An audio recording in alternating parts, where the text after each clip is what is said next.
In 3, 2, 1. 7 things you probably didn't know you need to know. I'm Jamie East, and this is the Smart 7. Good morning, everybody. It is Monday the 29th of June, and a big happy birthday to Catherine Jenkins, Nicole Scherzinger, and of course, Abs from 5. 7. This weekend saw 2 major landmarks crossed in the COVID-19 pandemic, with 10 million cases diagnosed worldwide and the world death total exceeding 500,000. The US appears to be in real trouble, as cases spike across 29 states, and Houston and other Texan cities have started running out of emergency beds. Meanwhile, Britain is on the verge of reopening on July the 4th, and Sir Jeremy Farrar, director of the Wellcome Trust and member of SAGE, urged caution on the Andrew Marr show. I would be really cautious, particularly around any events indoors. It's clear that being outdoors is less risky than being indoors. There is no zero risk in any of this. We're not at the stage where the virus has disappeared. The restrictions have not changed the fundamentals of the virus. It remains the same virus, or very similar to what emerged in China many months ago. It's still as infectious. It transmits from me to you just as easily. Meanwhile, Priti Patel was still encouraging people to visit pubs when they reopen. In terms of people going, I would say go, be responsible, follow the guidance. But I come back to my point, Andrew, that we are living with this virus right now. We don't have a vaccine. So it's incumbent upon all of us to make sure that we keep our distance. We can enjoy ourselves in a very responsible way. 6. As Britain's most senior civil servant announced that he was stepping down after ongoing tension with Dominic Cummings, and Boris Johnson was pictured doing push-ups to prove he's fit for the Mail on Sunday, a cheerful Ed Miliband was on with Andrew Marr and got asked a mean question at the end. You've seen Keir Starmer now in operation for a few months. Yes. Is he going to be a better leader of the Labour Party than you? Definitely. I think we've seen that already. Look, I certainly never had his approval ratings. I think he's made a great start. I think he's shown not just competence, but I think he's shown the kind of seriousness that this crisis demands. In the United States, while coronavirus roars across the southern states, several newspapers reported across the weekend that Russia had been offering bounties to the Taliban for killing US and UK troops. Trump denied knowing about it, claiming he was never briefed, but he certainly took no action. Former National Security Advisor John Bolton spoke out on CNN. This is one of the most serious matters, I think, that has arisen in the Trump administration.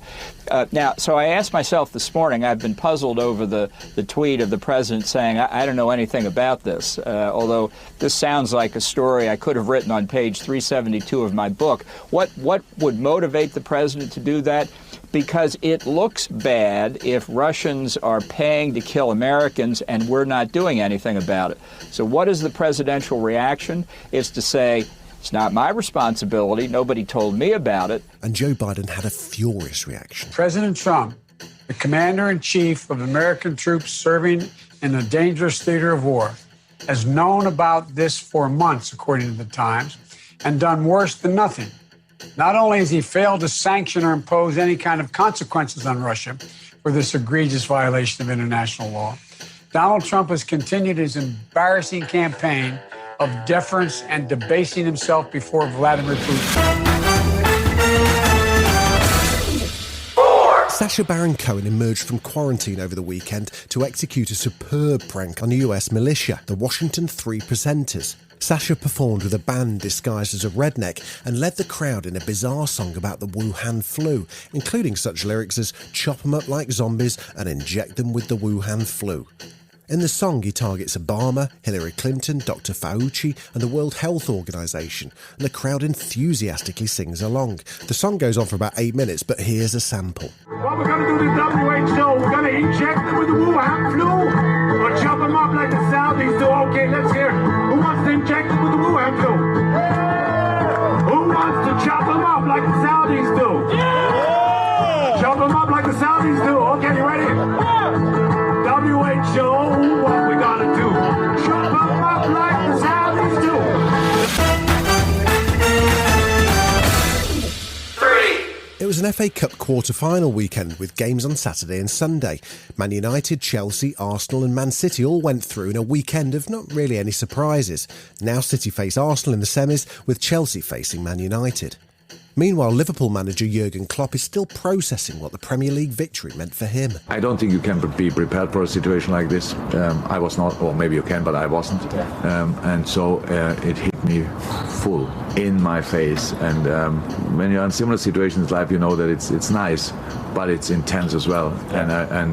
So I was happy after the game, but I was happy as well when I went to bed and could sleep finally, because it's a lot what's going through your mind in moments like this.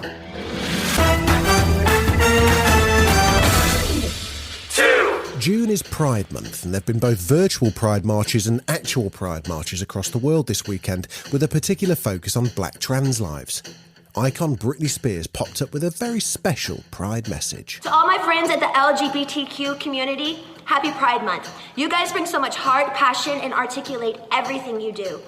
Because of you, I've had the best nights of my life. I love you so much it hurts. Happy Pride Month. Baby, be quiet! This weekend sees Lin-Manuel Miranda's masterpiece Hamilton come to the Disney Plus streaming service, and he's been doing promotional appearances all over the place. This is a real musical treat for you. It's the cast of Hamilton, along with The Roots and Jimmy Fallon, performing together from home the song Helpless. My sister made her way across the room to you, and I got nervous thinking, what's she gonna do? She grabs you by the arm, I'm thinking I'm through. Then you look back at me and suddenly I'm helpless.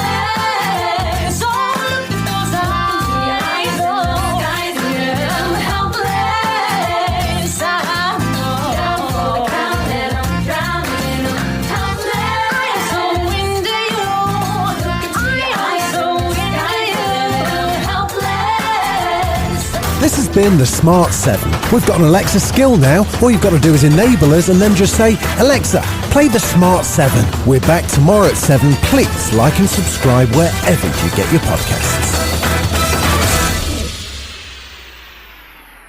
Hello, my darlings. It's me, Anna Mann, actress, singer, welder. Gotta have a backup. I've been in everything, my darlings, and I've been cut from most things. However, I will not be cut from one thing, and that is my own podcast, Talking to Actors with Anna Mann, where I meet those rarest of creatures, the actors. That's Talking to Actors on the Great Big Owl.